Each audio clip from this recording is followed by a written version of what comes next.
Hi! Welcome back to my channel Divya's cooking and వ్లాగ్స్‌లో ఈరోజు recipe వచ్చేసరికి చూస్తున్నారు కదా బజ్జీలు. అసలేంటి ఈ బజ్జీలు ఇలా ఉన్నాయనుకుంటున్నారా? వీటిని మిరపకాయ బజ్జీలు కాదు. నేను వేసిన బజ్జీలేంటంటే ఇలా ఆయిల్ పీల్చకుండా ఈవినింగ్ టైంలో స్నాక్‌కి ఎన్ని తిన్నా కూడా లైట్ వెయిట్‌గా అనిపించే బజ్జీలు. లోపల స్టఫింగ్ అయితే చూసేయండి. అసలేం బజ్జీలు ఎలా వేసుకోవాలో రెసిపీలో అయితే నేను చెప్పేస్తాను. స్టఫింగ్ చూసారా ఎంత బావుందో కదా! బజ్జీలు కూడా తింటే అంతే టేస్టీగా ఉంటాయన్నమాట. చాలా సింపుల్‌గా చేసుకోవచ్చు. ఈవినింగ్ టైమ్ స్నాక్స్‌కి చాలా బావుంటుంది. రెసిపీలోకెళ్ళిపోదాం. ముందుగా బౌల్‌లోకి ఒక అరకప్పు వరకు శనగపిండి తీసుకుంటున్నాననమాట. క్వాంటిటీస్ కరెక్ట్‌గా వేసుకోండి. అప్పుడే మీకు పైన క్రిస్పీగా లోపల సాఫ్ట్‌గా వస్తుందనమాట. దీంట్లోకి ఒక పావు కప్పు బియ్యపు పిండిని కూడా వేసుకోండి.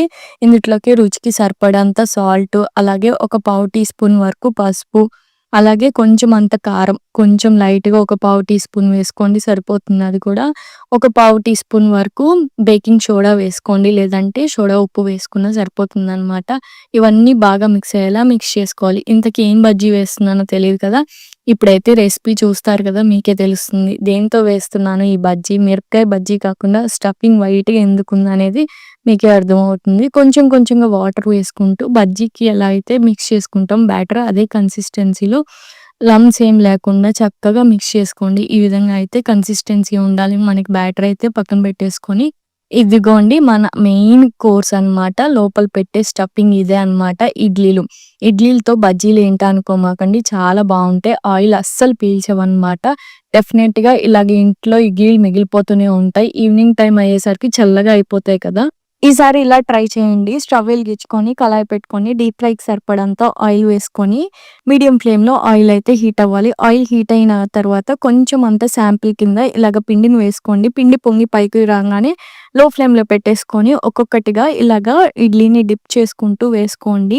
ఈ ఇడ్లీ ఫింగర్ బజ్జీ చాలా బావుంటుందనమాట. ఒకసారి డెఫినెట్‌గా ట్రై చేయండి ఈ రెసిపీనైతే. నిజంగా నార్మల్ బజ్జీ తిన్న ఫీలింగే వస్తుంది కానీ, బట్ ఆయిల్ ఎక్కువ పీల్చకుండా చాలా బావుంటుందనమాట. ఇలాగ ఒక్కొక్కటిగా మీడియం ఫ్లేమ్‌లో నుంచి లో ఫ్లేమ్‌లో పెట్టుకొని వేసుకోండి. వేసుకున్న తర్వాత మీడియం ఫ్లేమ్‌లో పెట్టుకొని 2 సైడ్‌లు కూడా గోల్డెన్ కలర్‌లోకొచ్చేంత వరకు కూడా కాల్చుకోవాలి.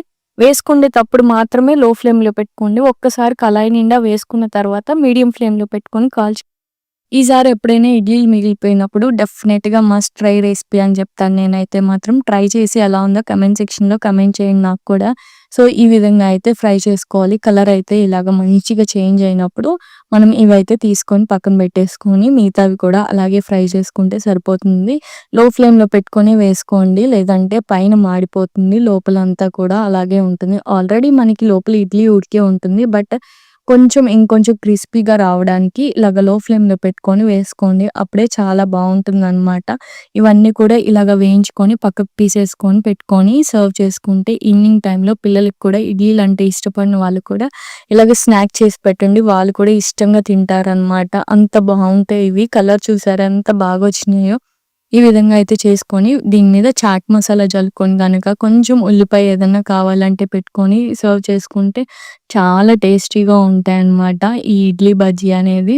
ఇంత సింపుల్‌గా, ఈజీగా అయిపోయింది కదా రెసిపీ అయితే. ఈసారి మాత్రం ఇడ్లీలు మిగిలిపోతే వేస్ట్ చేయకండి. ఇలా బజ్జీ వేసుకొని తినండి. చాలా బావుంటాయన్నమాట. ఈవినింగ్ టైమ్‌లో స్నాక్స్ కింద అయితే మాత్రం లోపల సాఫ్ట్‌గా, పైన క్రిస్పీగా ఉంటుంది. ఒకసారి అయితే ఈ రెసిపీని కూడా ట్రై చేసేయండి. ఇలాంటి మరిన్ని రెసిపీస్ కోసం మన ఛానెల్ అయితే సబ్స్క్రైబ్ చేసుకోండి. మీ ఫ్రెండ్స్ అండ్ ఫ్యామిలీ మెంబర్స్‌కి షేర్ చేయండి, లైక్ చేయండి. Thank you so